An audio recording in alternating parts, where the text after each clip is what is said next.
Thursday. That means there's another episode of Box Scores and Bourbon on your screens. Welcome back, everyone. We're going to talk about playoffs, baseball playoffs. We have upsets. We have last minute game fives that could potentially be happening across the board. We're going to talk some NFL football. Week 6 is here, and we have some interesting teams in interesting places. Welcome back, everyone. Settle in. Thursday is here of the long weekend. This is Box Scores and Bourbon. Look at the box scores. Box Scores and Bourbon. We check each other's box scores and scores online. Baseball Box Scores. So football, baseball, basketball, soccer, hockey. Box Scores and Bourbon. Earlier this week, the Jets fired Robert Saleh. I know. Oh, be still my beating heart. We were all so shocked by this. How could this have happened out of nowhere? Wait, except unless you're Woody Johnson, who said he's been thinking about this for 2 years now. There's no way that Robert Saleh was going to last in New York, especially the moment that Aaron Rodgers was brought in as the quarterback of this team. And then when he had Nathaniel Hackett come in as the OC, and then Randall Cobb, and then Lazard. Everybody, not Lazard, I forget. He's got all his ex-friends in there. Maybe it's Lazard. Who knows? All that matters is that Aaron Rodgers brought the whole gang back with him. That's the point of this. Robert Saleh had no say. He had zero say the moment that Aaron Rodgers was brought into this building. And then also on the same day, in unrelated news, the GM Joe Douglas took a competency test and he failed it. It was completely unrelated, had nothing to do with Robert Saleh being fired or being hired or Aaron Rodgers being brought in. The whole point of this is the AFC East is a complete crap show. This is a division that coming into this season, people were saying, oh, the Bills are winning. Me. Oh, the Dolphins are going to take it. That guy. Or the Jets are going to take it. Also that guy. Everybody was like, oh, maybe the Patriots. Maybe the Patriots can do it. This is one of the, if not the worst division in football. If it wasn't for, I don't know, what is it? Oh, yeah, the NFC East. Yeah, with the Cowboy fandom of a certain co-host here. The AFC East is so bad right now that it makes everybody look like just a complete dummy and know nothing about football. I will say this. Out of the Dolphins, let's break it down this way. Let's start with the Patriots. There's nothing to say there. Now let's move on. The Miami Dolphins lost Tua Tagovailoa to a concussion, and everybody freaked out. Oh, my goodness. He's got another concussion. He needs to quit playing football now. You need to get in his head and tell him to stop. 3 weeks later, when you realize Miami didn't even have a backup quarterback worth mentioning, they're like, hey, I wonder how Tua's feeling. Is he coming back soon? Miami could really use him. No one can make up their minds because they don't know what to say. They will only say what feeds the narrative in the moment. And the narrative in Miami is there is no one to throw the ball to Tyreek Hill. And you know what? Tyreek Hill's so upset that, look, he might end up getting arrested again. Oh, no. So we have Miami. And then we talked about New England. And then the Jets. Let's talk about the Jets just briefly here. Player coach Aaron Rodgers now holds the reins in New York for the Jets. Now, he's not officially the player coach, but he's unofficially a player coach because whoever they bring in is probably going to be somebody who's connected to Aaron Rodgers. I haven't heard who the interim head coach is going to be for the Jets yet. I don't know who it's going to be. But just lo and behold, whoever it is, Aaron Rodgers has all to say. He is Jeffed on them. The Jets are their puppet. That's it. Now we get to the Buffalo Bills. The Buffalo Bills, my golden child of the AFC East. My golden child of the AFC as a whole. Now, what happened this past weekend was just awful. That was just a bad showing. And now we get to a game this weekend where That's right. The Jets, Jets have a chance to take over first place in this godforsaken division. That's how bad it is. That's how bad this is. A team that lost to the Broncos 10-9 is in line with a hope of being in first place at the end of this weekend.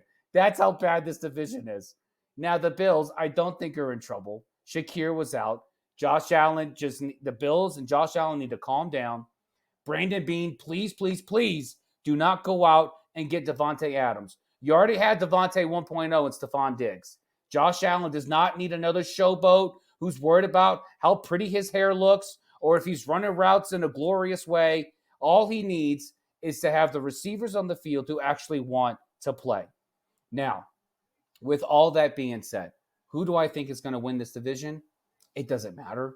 I still think the Bills are. But you know what? Nobody knows because it's going to change week to week until this godforsaken season for the AFC East is over. Because who knows? By that time, hell, Gerard Mayo may have figured out how to coach, and the Patriots could be vaunting for a position in first place in this division. That's how bad it is. But we'll see. Manny, I'm bringing you back in. Let's cheers this in. Cheers this in real good. Cheers, my fella. Cheers, JB. Let me jump in here right away because I do not appreciate a lot of the things that you threw in my face just now. First off, not once did I say the Jets were going to win the division. I said they were going to push for a wild card. I said the Dolphins were going to win the division. That is true. But never, I refuse to ever have that narrative attached to my name. There's no way in hell I will ever be convinced of that. Don't put that on me, Ricky Bobby. You're going to take jabs at the NFC East considering what is going on at the top of that division. There's 3 teams that have a winning record right now.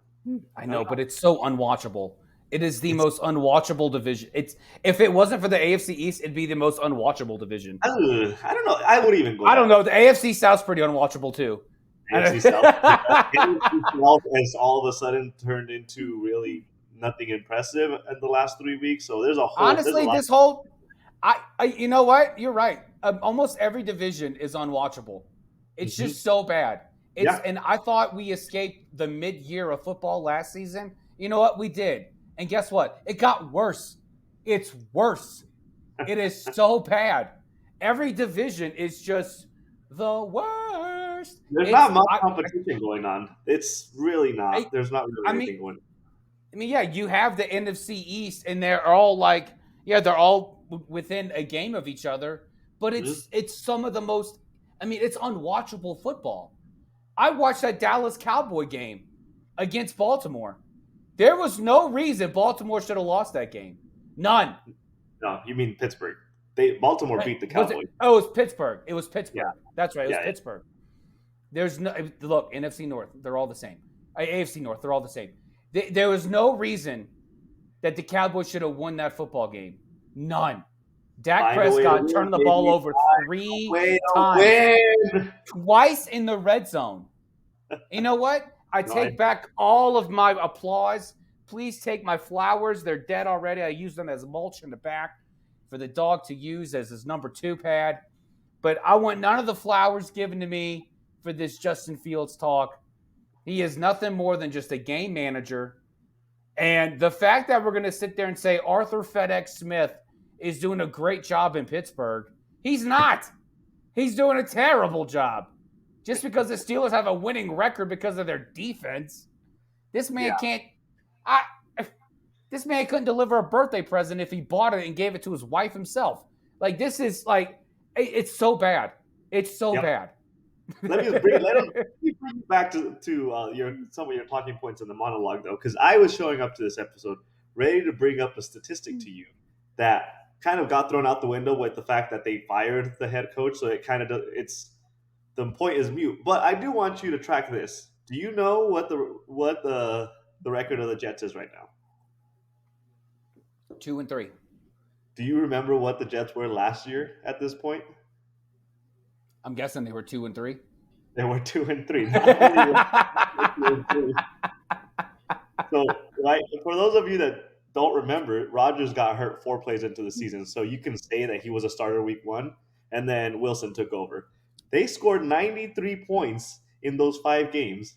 The Jets this year have scored 93 points and have the same record as they did without Rodgers. So my point was being coming into this episode was being obviously the common denominator on this team is not the quarterback play, but it is the head coach, which was going to be my Yeah. plea for the Jets to finally Yeah. get rid of Salah. But like I said, the Yeah. point is because they did get rid of him. And if I'm not mistaken, didn't they fire Matt LaFleur's brother for the sake of hiring Nathaniel Hackett? Didn't they Didn't they hire the sibling of someone who actually knows how to coach for a guy who's flamed out more than Cheetos? Yeah, Like this guy, he's so bad at it. He's bad. I have some updates for you on that stuff. So their defensive coordinator was named interim head coach. He's Jeff Ulbrich. But Okay. my concern with that being that now they're taking the good component of that team being the defense. They're taking away the coordinator that actually makes that team, somewhat relevant, putting him in a head coach position. So they're taking him out of the coordination of the defense. So I expect nothing really great happening from that team as a whole. But here's another stat for you. I don't know if you're tracking the post firing of a coach. Teams since 2011 are 10-7 on that following week. Okay, so you're saying the Jets will probably win against Buffalo and be in first place? Yes. By the beginning of next week? Okay. Correct. By Tuesday, the Jets might possibly. That sounds terrible. That's awful. That sounds so bad. Everything about that sounds so bad. About the situation just makes me sick to my stomach. And then finally, the cherry on top on the Jets, they have taken play calling duties away from Nathaniel Hackett as well. So that is no longer going to be happening under his watch. So I don't know what is going on with that organization, but yeah. Well, 10-7 sounds an awful lot like 10-9, which is the score that they lost to the Broncos to. So that's the silver lining I'm taking with this. I have not let go of Buffalo's chances to win this division. No matter just how terrible it is to watch football this season as a whole. Yes. As a whole. Yeah. Here's my thing with Buffalo Bills. I said a few weeks ago, I'm a wishy-washy on the Bills this year. I feel like this is going to be all year long. I said that the Bills would look like they were just fine without Diggs. The last couple of games, they have not looked fine without Diggs. And their receivers, they don't have a key receiver that's kind of creating that separation or that all-star receiver. Not yet. They don't. And honestly, I think they were 15-14 without Diggs, which was better than they were when he was on the field. So it's just honestly, well, Josh Allen was 15-14, I believe it was, but just give it time.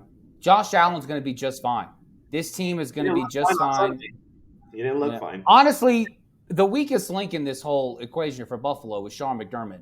He should have been gone at the end of the season. With just such a colossal collapse of the Buffalo Bills at last season. Why is he still here? Why is he still? Why is Sean McDermott still a thing in Buffalo? I don't understand this. You can get Sal. You can get the guy. You can get the guy who runs Sal's Pizzeria and probably do a better job. Yeah, it's just that to me, that's the weakest link of this team. Brandon Beane has done nothing but build this team from the right way in the draft. He's brought in some free agents, but he has built up this team. He has made it viable. Sean McDermott is the one that clearly doesn't know how to coach. So he's just lacking the final piece. I don't know what it is. He keeps his team competitive. He has them in the playoffs every year. He's just lacking something, that final piece to figure out how to get to the hump. So I don't know what's going on with him, but it's not necessarily something that's encouraging for the long-term success of him. I don't. Yeah, but I still have hope for Buffalo. I've got no reason to bet against them, none, because I've seen nothing from the other three teams in this division.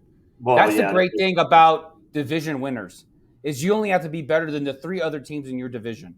Yep. And when you're in a division with that team in New England, the Miami quarterback-less Dolphins, and then the New York Aaron Rodgers, All you got to do is be better than them. That's all you got to be. That's all you got to be. And I see Sean McDermott being just competent enough to have a team that's going to be better than those three teams. That's it. There's no pressure. I mean, there's actually a lot of pressure on this guy because if they don't win this division, that just looks so bad. That looks so bad on you. I just as unwatchable as every division in football has been this season.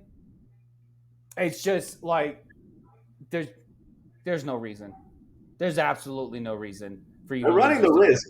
That division was running the risk of putting up a losing record division winner this year with how all four teams are really doing. But that might come from the NFC West. The Niners might not have a winning division or a winning record. How things are playing out now. You lose a double-digit lead to Arizona. That's crazy talk. That's crazy.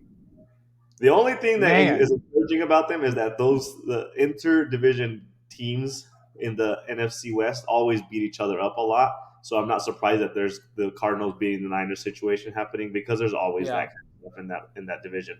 For how much attention we gave the AFC East, I mean, it's surprising that we give them that much attention considering how bad they are right now. So let's move on to a couple other storylines that we're kind of watching in the NFL because there's a few. There's a couple of them that I want to. Yeah. There's one that I want to ask you about. What are you more impressed by, the Washington Commies or the Vikings?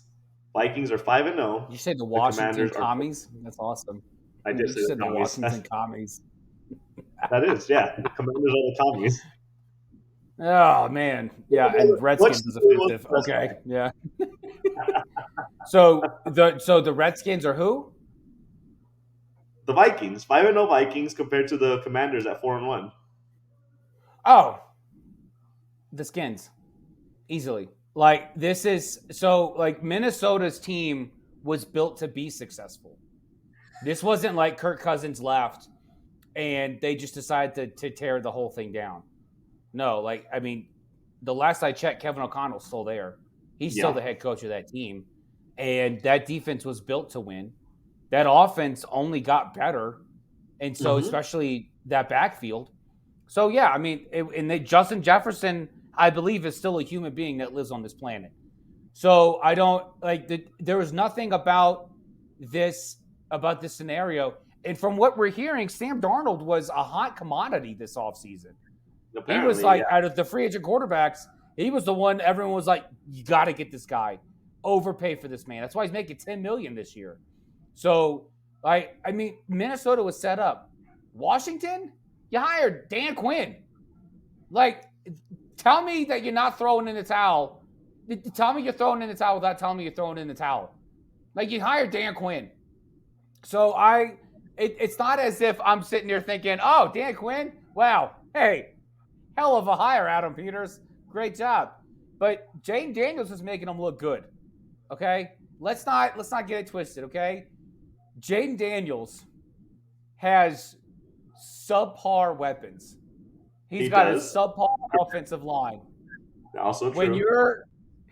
When your top targets are Austin Eckler and Trey McLaren, yeah, you're probably not living the high life right now.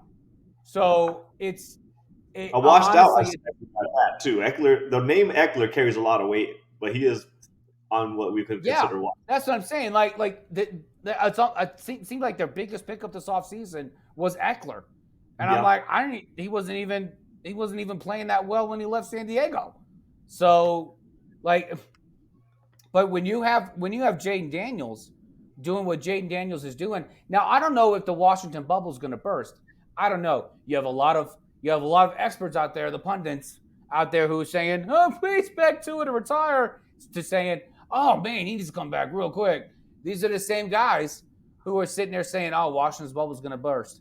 I don't know if it is, and even if it did burst, how much difference is that going to make in the NFC East?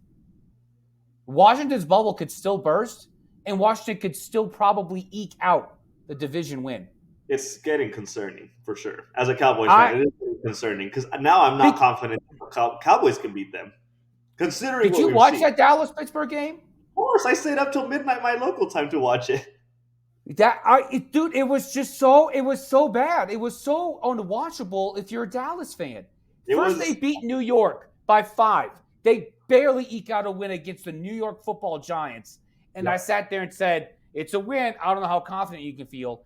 And then it takes the last second touchdown from an injured receiver to be able to beat the Pittsburgh Steelers, whose offense is run by a guy who can't who can't even pack a box. Like this, like it is so unwatchable.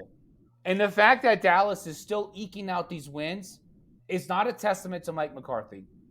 No, that guy is worse than a Costco. He is worse than Kirkland Andy Reid. Okay? That dude doesn't even belong at Costco. He doesn't belong in Sam's Club. That dude belongs in Aldi's. Okay? He's in Aldi's, Andy Reid. He's so bad. He's an off-brand Aldi's Andy Reid. That's what he is. He's so bad at this. He's so bad. And Dak Prescott's like, hey, who the hell cares? I got my bag. Who cares if I throw 2 picks in the red zone? Who cares? I don't care. I'm rich now. Did you see the mouth reading of CeeDee Lamb telling him it was a subpar throw when he threw that pick in the end zone at him? That's the kind of dynamics that we have going on with him. So I can't even give Dak Prescott a pass for this weekend. No, but all I know is that Dak when put into a corner, Dak Prescott's going to look the other way, not acknowledge you, and just pretend that you're not there. I don't see you right now. You're not there. What, you looking at me? I can't see you. I can't see you. Like a 5-year-old playing hide and seek. What kind of a leader is this? What kind of a leader is this? Here we go, all he wants. But they're not going to go very far. Here's my thing that concerned me about Dallas, and I got flashbacks when they won this game, and especially after you texted me saying they had no reason to win this game. You probably don't remember this because it's a very specific situation of when Romo was still the quarterback. It was like 2014, 15. The Cowboys got into a shootout with the Peyton Manning operated Denver Broncos, and ultimately the Cowboys lost that game, and it was like 57-52 or some ridiculous score that game. And Jerry Jones came out and said that it was a moral victory for the Cowboys because they scored so many points even though they lost. I got flashbacks to that conversation, and I felt like Jerry Jones was going to come out and say the same exact thing about being a moral victory because they found a way to squeak out a win against a game really they had no business winning. You know, when I was watching that game, I hearkened back to what you mentioned about Jerry Jones landing his helicopter in the middle of the practice field. And then it dawned on me, I know why he did that. He wanted something. He wanted the people to see something that operated the way it should, a helicopter. The Cowboys are not operating anywhere near close the way they should. They're not. Anywhere near close. I don't care what words Chris Collinsworth uses to sit there and try to put lipstick on this pig. This is the fattest, ugliest pig that if you butchered it, I wouldn't even eat the bacon. Okay? Like this, it's so bad. It is so bad to watch. And to sit there and be like, yeah, look at Dallas pulling it out. What do you mean pulling it out? It should have been back-to-back routes both weeks. Both weeks. Pittsburgh's defense, yeah, I'll give them that. But Dak turned the ball over 3 times. 3 times. Twice in the red zone. That is unforgivable. You cannot do that. Yeah, that's true. You're going to sit there and hold out and say you deserve this money, and this is what you go out and produce? No, dude. No. Put the chunky soup down, stop calling your mom, and go on the practice field and start playing football. Yeah. I'm not even a Cowboys fan, and it irks me to no end to watch this team just completely play so incompetent and still win. And I'm just the most mad because the Saints have been incompetent for years, and they can't have a winning record to save their lives. And Dallas is going to go out there and win 13 games a season and still make the playoffs, lose in the first round, get their butt kicked, and they're going to be like, Dallas is talking to town. Hey, Dallas probably going to win a Super Bowl this year. I'm sick and tired of watching this team succeed so much In And a bad way. I'm That's- watching them, and it's the worst football. It's so bad. Yeah, it has It's not been so pretty. bad. It has not been pretty. But speaking of the Washington or leading that division, there's a conversation that we must have, and it has to do with the two rookie quarterbacks specifically. Uh, I don't know if you watched the Caleb Williams win against the Panthers, and do you feel like that is more of a testament to the Panthers, or is Caleb figuring something out to where he's going to give Jaden Daniels a run for the Rookie of the Year award? I want to preface what I'm about to say about the Rihanna cosplayer, Caleb Williams. Okay? I want to preface what I'm about to say about him with this is that Caleb Williams is still learning. Caleb Williams, it is still way too early to call whether or not this guy is going to be an NFL quarterback, whether or not he's going to be viable. I know every quarterback that passes through Chicago, if you're not good within 5 games, you're like, get rid of the guy. He's garbage. Give me Chicago dog. Give me an old style. Let me throw it at him. This, you got to give the dude time. With that said, this was the Carolina Panthers. It was. That's why Let's give no credence at all. The fact that he played competent-like football is a good thing. Good job. Good job, Caleb. But you did it against the Panthers. You did. Let's see it against a viable opponent. Mm-hmm. The Carolina Panthers couldn't beat a D2 team right now, okay? The Carolina Panthers couldn't beat the New Mexico Lobos. All right? All right? It's just as a resident of Albuquerque, New Mexico, and an alum of UNM, the UNM football team is hot trash. Okay? Mm. The Carolina Panthers couldn't even beat that. All right? They would be the fire department who forgot the hoses. Okay? That's how incompetent the Panthers are as an organization. So before I sit there and say Caleb Williams has arrived, I want to see him do it against a team not the Panthers. That's fair. I mean, that is fair. Who do they play this weekend? They play Jacksonville, so that is more. Jacksonville's nothing to write home about this year. I want to see him do something against a team not named the Panthers or the Jaguars. If you're playing a team that's not named after a jungle cat, that's what I want to see. Don't play jungle cats. Play real teams, and then we'll talk. Who do they play the following? Like, see when you will be convinced about the Bears. They probably play the Bengals. Another jungle cat. No, they don't actually. I think they go right into their bye after this week. So you won't be convinced about them until November for the most part. Okay. All right. Should give Caleb Williams. But on the other side of the coin, that's a good thing for Caleb Williams because now he gets to play opponents that really just, I mean, they're just bad. They are bad football teams. He gets to play and develop against bad football teams for the next several weeks. For the next few weeks, he gets to play against bad football teams. And that's a good thing. That's a good thing for Caleb Williams for his development because hopefully he begins to build on these little incremental successes until he gets to a point where he's like, okay, I have some confidence now. I got confidence. I'll go out there. I'm going to play some football.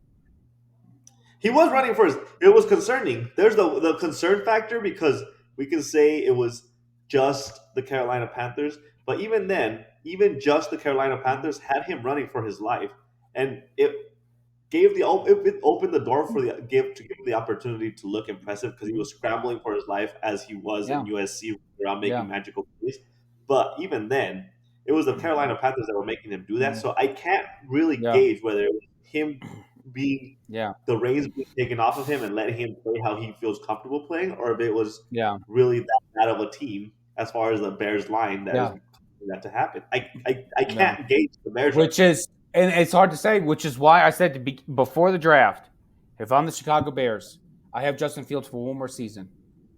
I will keep Justin Fields for one more season. I will trade this first overall pick for more picks to build the lines.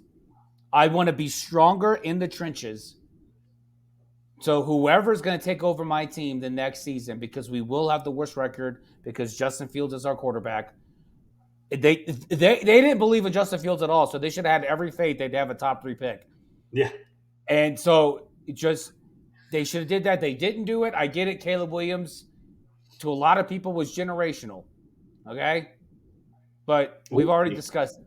If Mel Kiper Jr. says somebody's generational, you run the hell away from that man and you go draft someone else. That's true. That is very true. And it's just they're 3-2 right now. The Bears are 3-2, and it is the most unsettling 3-2 team out there. Besides the Broncos, the Broncos are 3-2. But yeah, but that's what I'm talking about. Like this, like you have 3-2 teams, and it's so unwatchable. Mm-hmm. It's so like I get the Broncos are 3-2, great.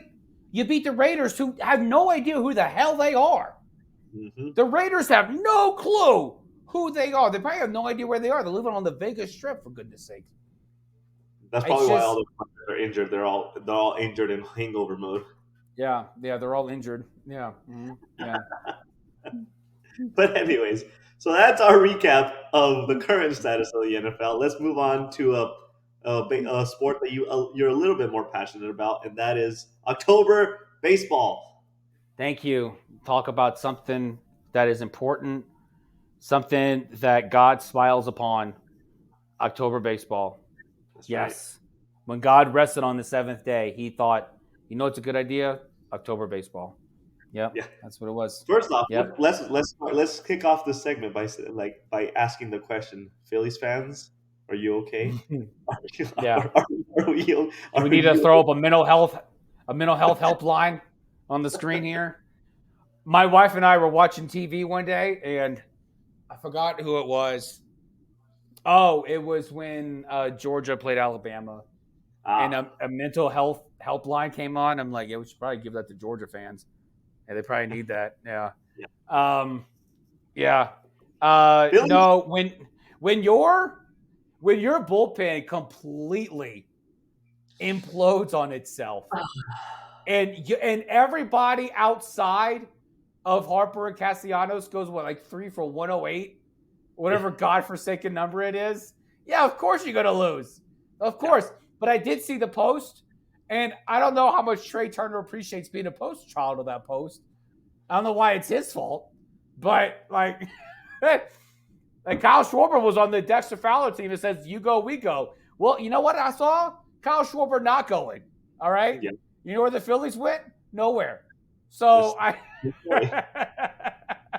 was so mad during that series, and I texted you game 1 of that series. It's surprising that we didn't even make it through one episode before the Phillies were out of it. We kicked off last week before the playoffs started, and now we're here a week later, and the Phillies are no longer a part of it. And we hyped it up so we could even talk about how that series was going.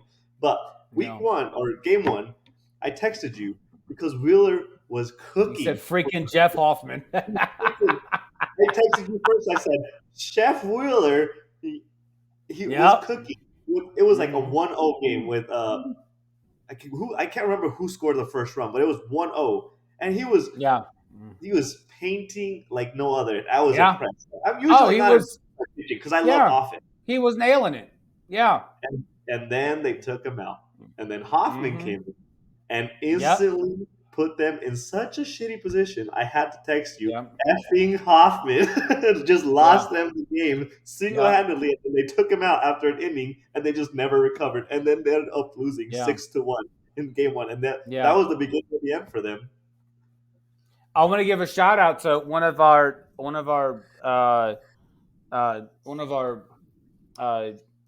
viewers, listeners, TikTok viewers, Coco _Golden. Huge Phillies fan, and I told her, I said, hey, game 3 was a bummer. Game 4 is gonna come down to Ranger Suarez if he can hold the Mets, which is a big if, and if they can get to game 5, Zach Wheeler's gonna shut this team down.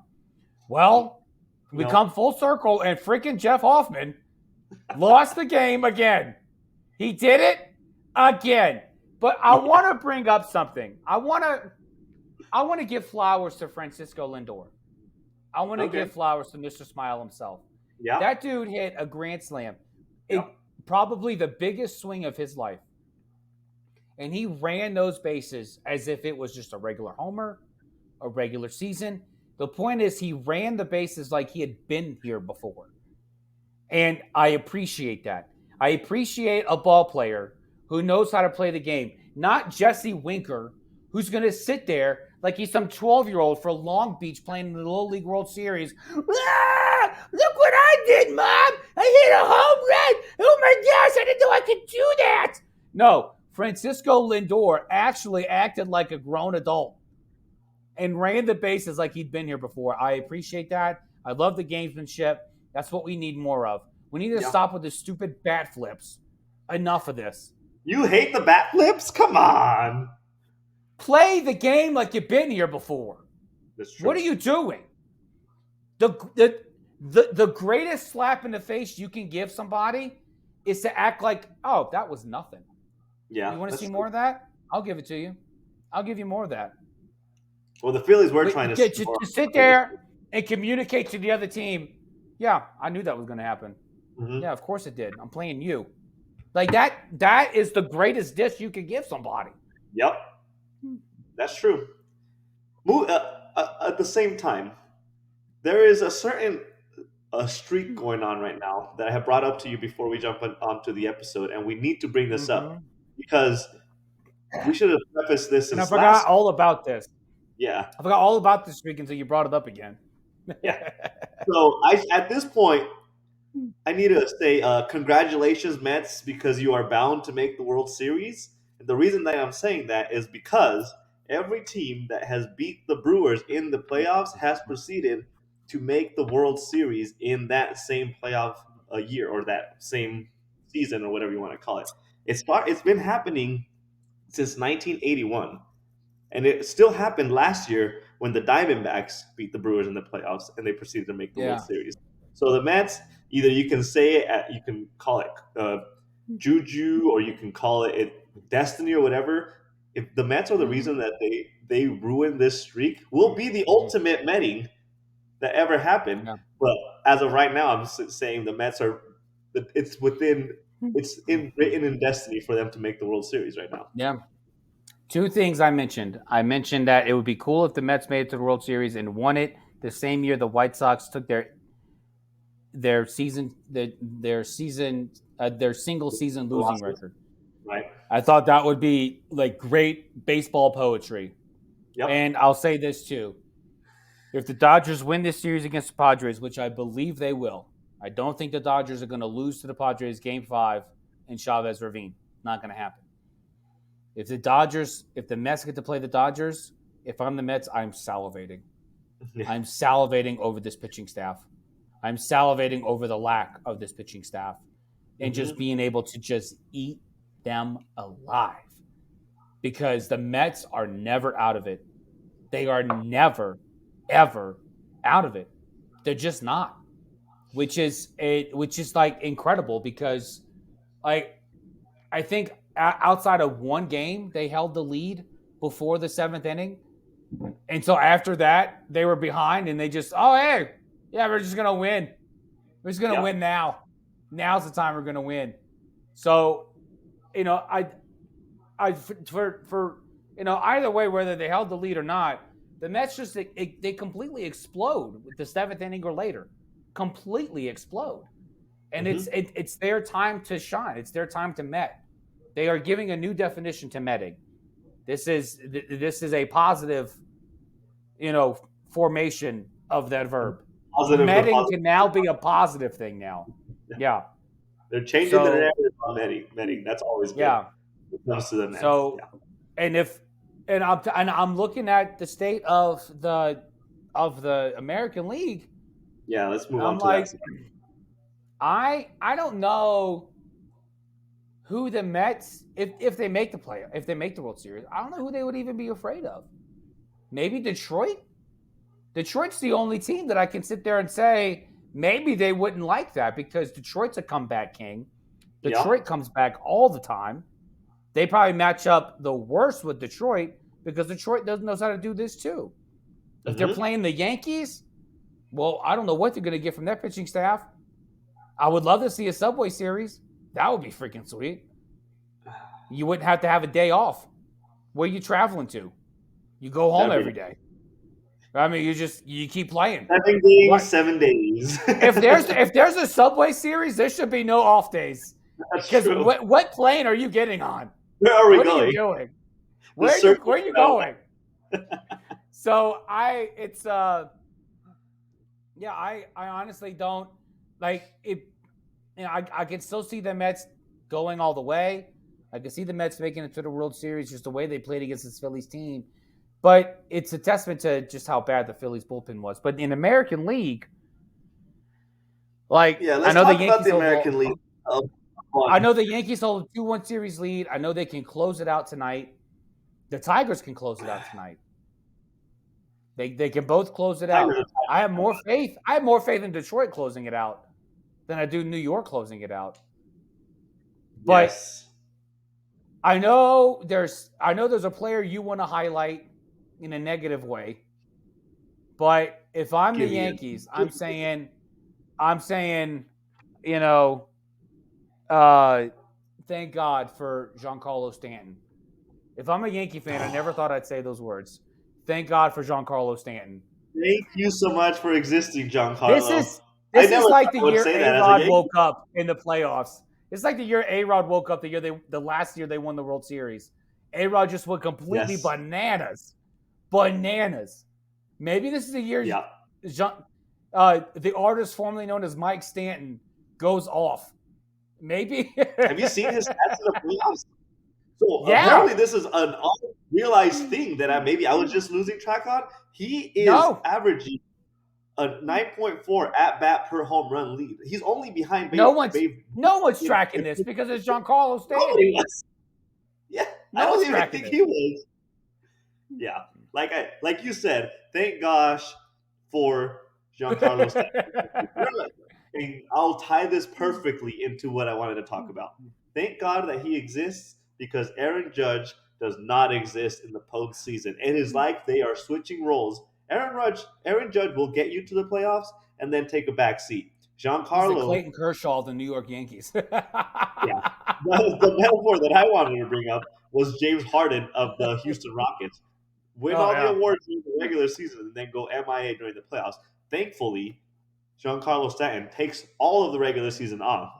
Bats a .002 batting average all regular season just to hit homers all postseason long because as of the last game, let me pull up the specific stat. Aaron Judge has taken the lead with the worst strikeout rate in MLB postseason history. The minimum is 200 at-bat appearances. So, okay, well, whatever. He has a 35% strikeout rate in the postseason. It is. Didn't he? He went 0 for 4 with 4 strikeouts. Wasn't that the third time he's done that in the playoffs? I don't know if it's the third or the fourth game, but it's not good. I know he's like 7 for the last 40 in the recent at bats. It's something outrageously bad. I don't know what's going on. I almost wanted to ask him to stop winning regular season MVPs. Save some of your energy for the postseason because obviously you're running out by the time October comes. I don't understand it.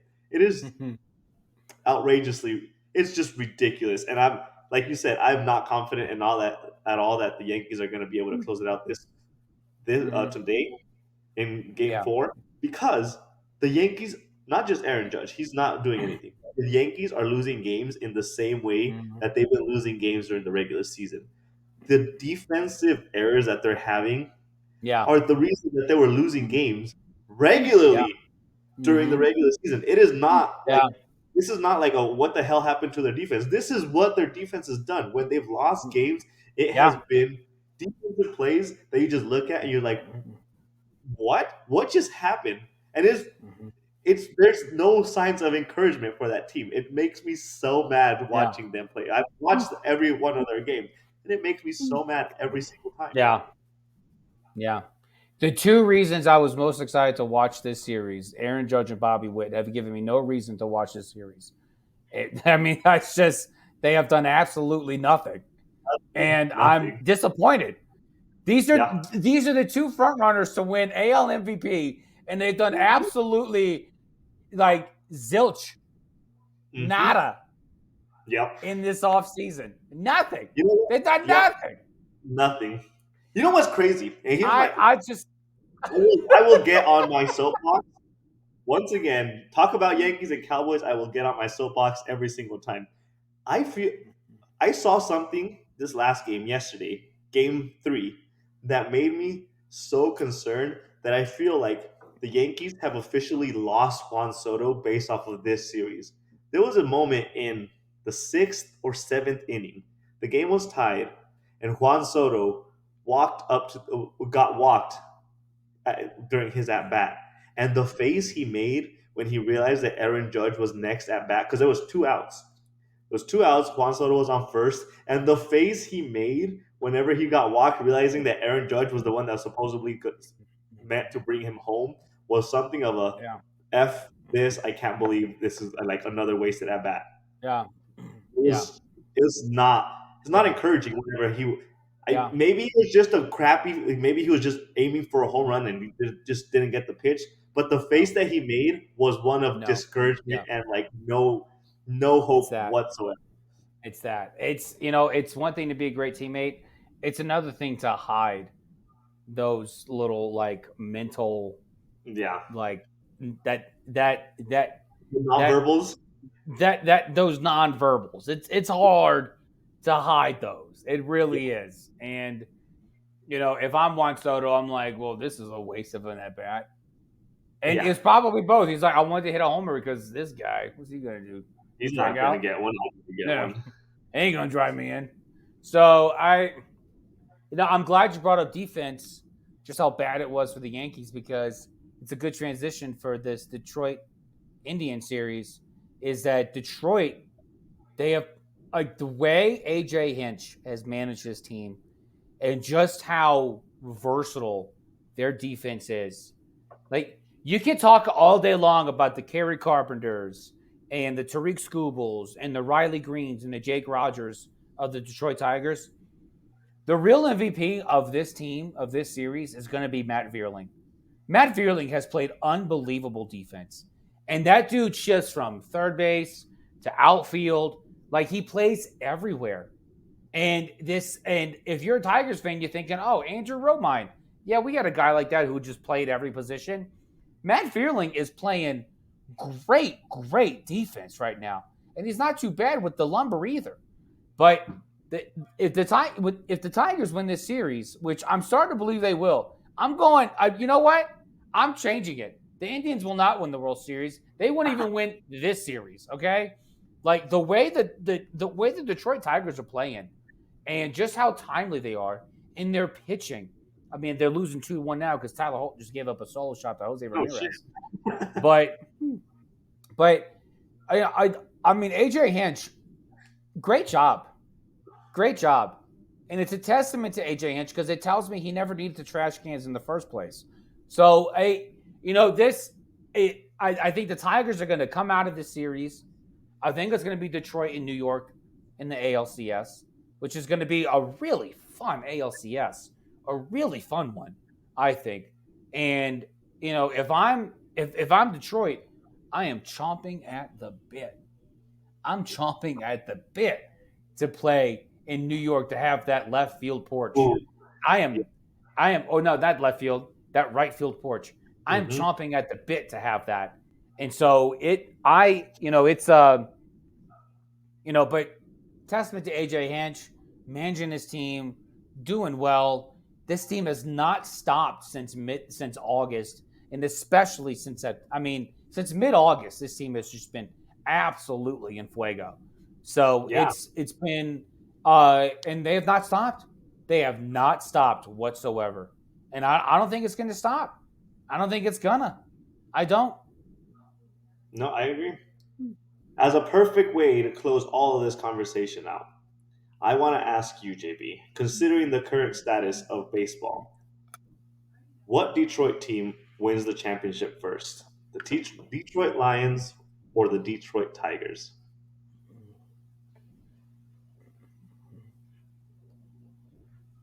You got to think about it. Which one That had Lions more of a defense, lightning in a bolt? that Lions defense That is, gives me so much pause. they're So not much looking pause. good. They're supposed to be the reason that they were good. Their defense was supposed to be the reason they were competitive as of last year, and now the defense I is getting say the Detroit Tigers bring a championship back to Detroit before the Lions do. wow. So that kind of hints that you Because think yeah. they have a really good chance of winning it this year. Well, because I think you have a good chance, but Scott Harris is the GM of the Detroit Tigers. You bring in AJ Hinch because you know he's competent. You know he knows how to play. He knows how to manage ball players. If I'm Scott Harris after this season, even right now, I'm thinking, let me open the please let me open the pocketbook so I can bring in as many people as possible. Let me and because honestly, like the AL Central is incredibly winnable. Yeah. Incredibly winnable. So if you do enough to win this division, you're guaranteed a number 3 seed. And if you're only number 3, you're the wild card. You're guaranteed to host all 3 of those games. If it takes that long, if it takes that much. But man, if I am, and just even looking at the state of the AL West, if I'm Scott Harris, I'm thinking I don't want number 3 seed. I want no worse than the 2 seed. Which is incredibly gettable. It's extremely gettable. So, yeah, I even beyond this season, I would say Detroit Tigers are my favorite, are my bet to bring a championship to Detroit before the Lions do. Wow, interesting. That's quite the pick. We didn't acknowledge Tigers just tied it 2-2. McKinsey solo shot, bottom of the 5th. There you go. We didn't acknowledge the Detroit Pistons, but that's enough talk. That's enough. Do talk we have about. to? I don't even think the Pistons acknowledge the Pistons. That's what I mean. I don't think Detroit acknowledges them. That's enough about the Detroit Pistons. That's all we need to say. There's a reason we still mention Malice in the Palace is because that was the last time they were relevant. Okay, that's the reason. Okay. Yes. On that note, JB, it is time for our favorite segment.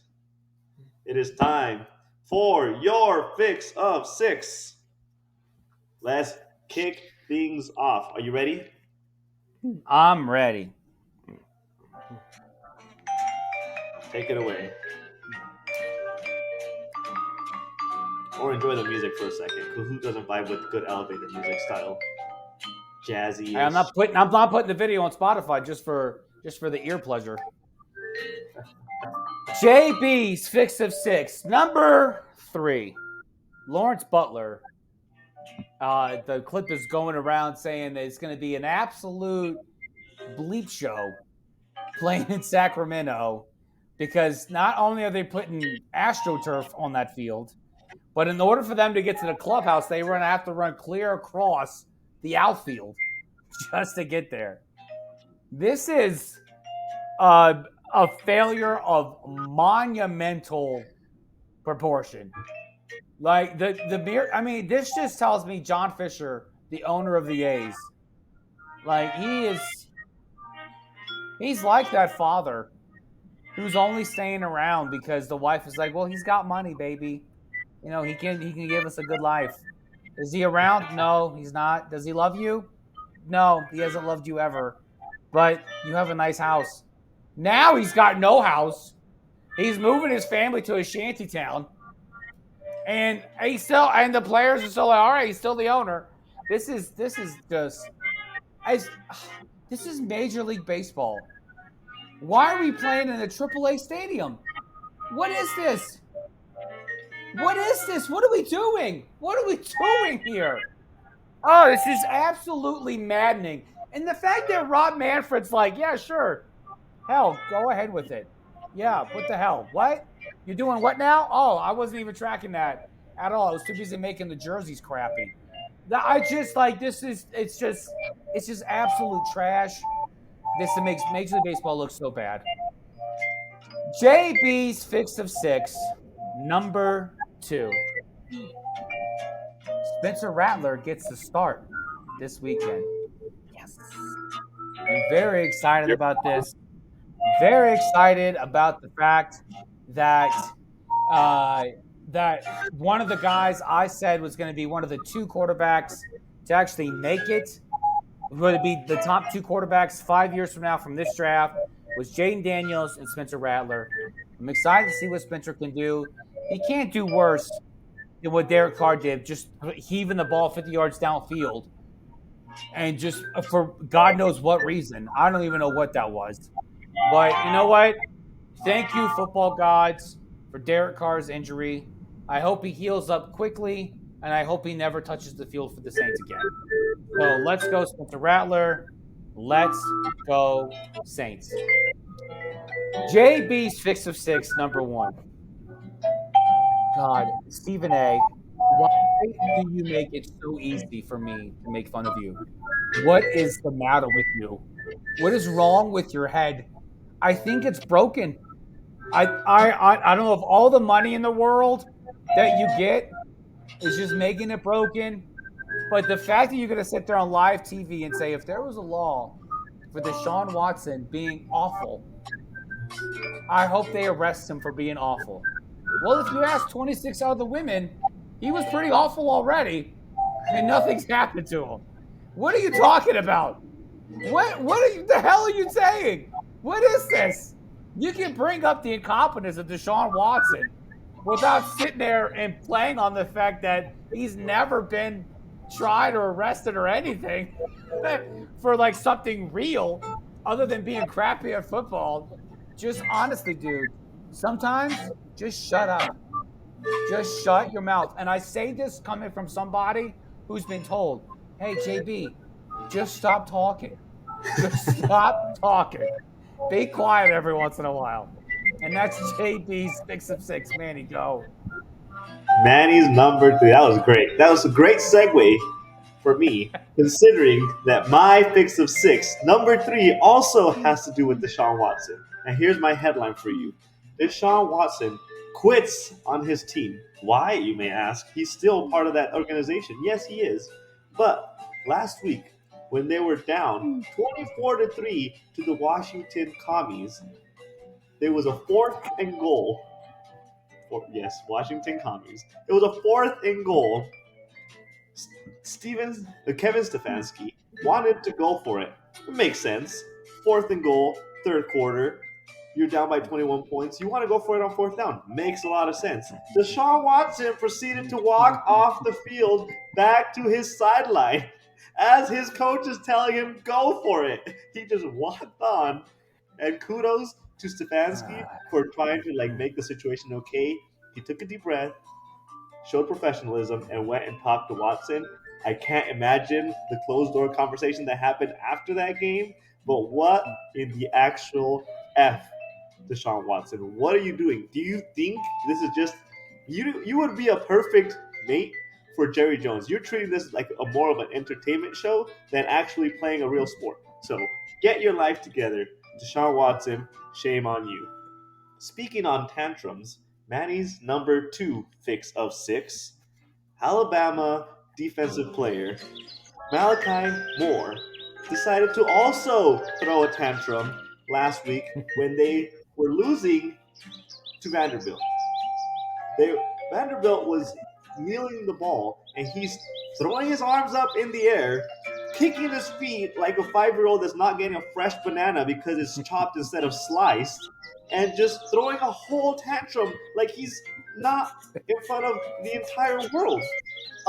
Excuse me, what are you doing? And then he proceeded. They put the ball back down for another kneel down to finish the game. He walks up right next to the refs and kicks the ball out of where they had placed it.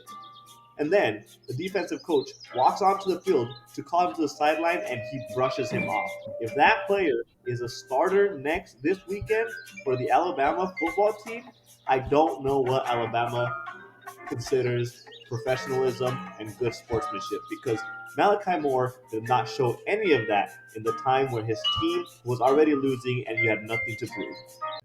And my number one fix of six comes from Boise with Ashton Genty, currently having 1,031 rushing yards, 16 touchdowns on 95 carries when he's really not even seen the second half of any of the games they've played.